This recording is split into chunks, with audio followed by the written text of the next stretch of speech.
নিরামিষ দিনে ডাল ভাত তো থাকেই, সঙ্গে কিন্তু সবজিও থাকে। সেই জন্যেই আজ তৈরি করে দেখাবো সুস্বাদু এবং পুষ্টিকর একটি সবজি।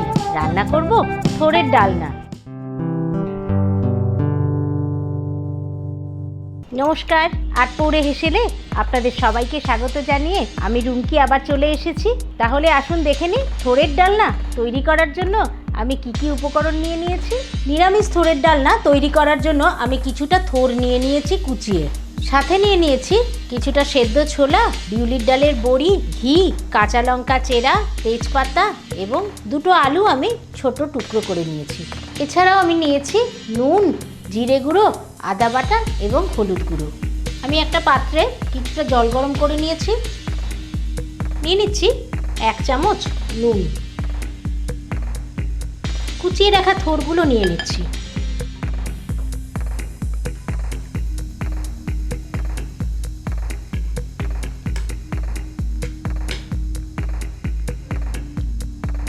ঢাকনা বন্ধ করে আমি 5 মিনিট ভাপিয়ে নেব থোড়টা।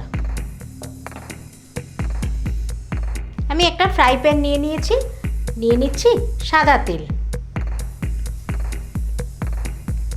তেলটা হালকা গরম হতে শুরু করে দিয়েছে।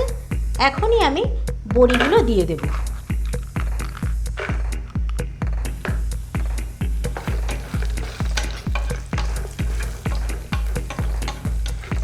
হালকা আছে বড়িগুলো ভেজে নেব।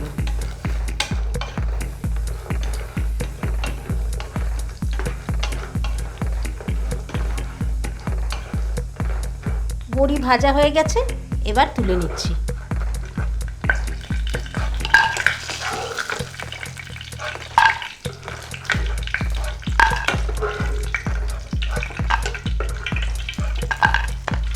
বড়ি ভাজার তেলেই আমি তেজপাতা ফোড়ন দিচ্ছি।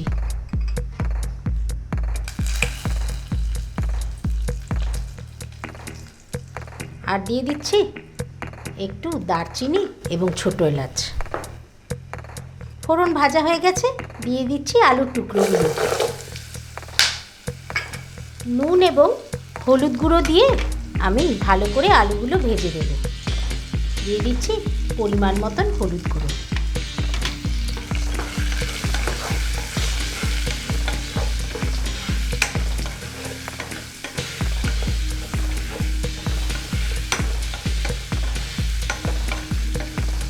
ভালো করে নাড়িয়ে চাড়িয়ে নুন হলুদটা মিশিয়ে দিচ্ছি।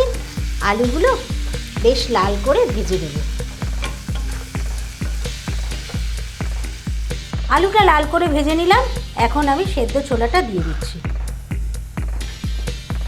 নিচ্ছি কয়েকটা কাঁচা লঙ্কা।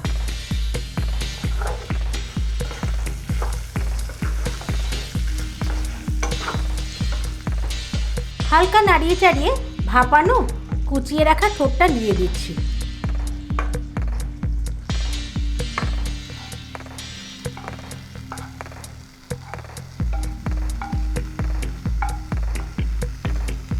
সামান্য একটু হলুদ গুঁড়ো দেব। নুন এখন আমি দেব না, কেন আমি থোড়টা নুন গরম জলেই কিন্তু ভাপিয়ে নিয়েছি। নিয়ে নিচ্ছি জিরে গুঁড়ো, 1/2 চামচ আদা বাটা দিয়ে নিচ্ছি।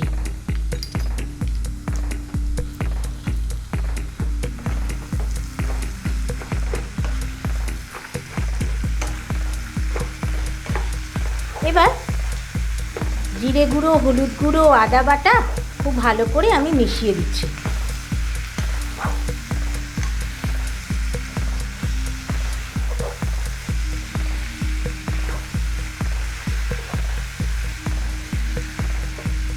থোড়টা কষানোর সময় আমি ভেজে রাখা বড়িগুলো দিয়ে দেব।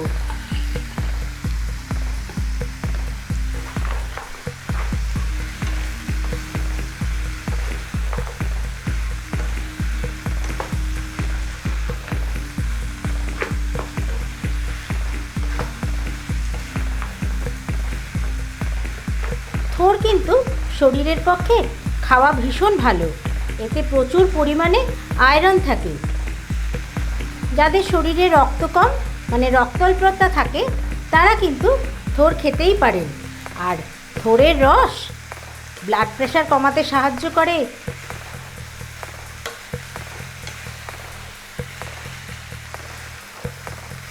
সব কিছু কষে গেছে, এখন আমি 5 মিনিট ঢাকনা বন্ধ করে রেখে দেব।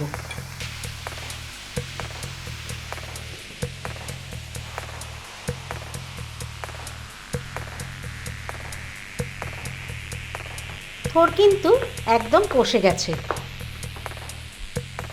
নিয়ে নেব 1 চামচ চিনি।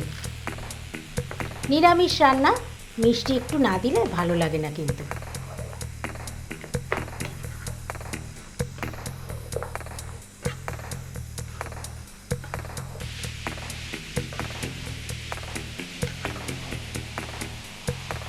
সব শেষে দিয়ে দিচ্ছি একটু ঘি।